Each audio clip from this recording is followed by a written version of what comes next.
Our final topic will be the doctrines that constrain parties' efforts to contractually specify so-called liquidated damages for breach.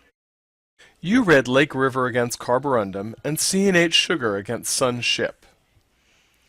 In the first case, Lake River agrees to purchase a special bagging machine to serve Carborundum's Midwestern market for ferrocarbo. The contract includes a minimum quantity guarantee. When the market for steel collapses, Carborundum ships only 55% of the minimum quantity. In an effort to coerce Carborundum into paying for the guaranteed quantity of bagging services, Lake River retains 500 tons of bagged ferrocarbo. Judge Posner first rejects Lake River's claim that it has a lien on the bagged ferrocarbo. As he colorfully observes in paragraph 12, a lien is strong medicine. Posner's reasoning about the lien turns on the fact that Carborundum had already paid for bagging the 500 tons of product. Thus, Lake River wasn't in the position of a mechanic who's done work without compensation. This analysis is both thoughtful and quite faithful to the relevant precedents. Turning to the minimum quantity guarantee clause, Judge Posner applies Illinois law on liquidated damages. In paragraph 19, we learn that any contractually specified damage measure must satisfy two tests. First, it must be a reasonable estimate at the time of contracting of the likely damages from breach. Second, the promisee must also establish a need for estimation due to uncertainty about loss or difficulty of proving her loss.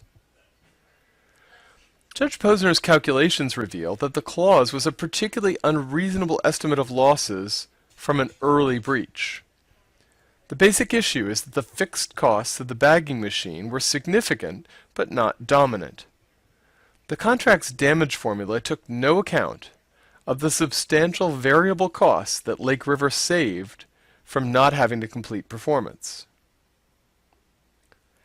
I wonder whether Judge Posner developed his calculations sua sponte, or drew the idea and the supporting figures from Carborundum's briefs. If he came up with this analysis on his own, we might reasonably worry that he could have misunderstood some of the details of Lake River's operations.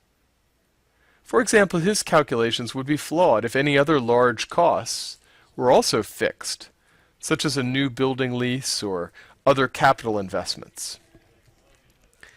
But even if there's some reason to be skeptical of Posner's precise calculations, his conclusion seems correct once we take into account the strong presumption against overcompensatory liquidated damages. The key idea on which Posner relies is that the contract clause here is predictably overcompensatory.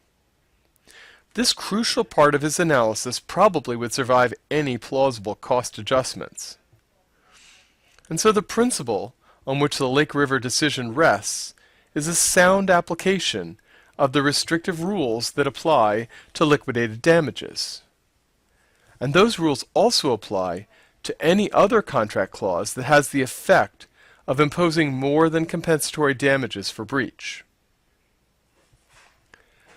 Finally, we can briefly contrast gas pipeline take-or-pay clauses. Judge Posner disclaims any intent to invalidate them, but the reasoning in Lake River arguably does call these provisions into question.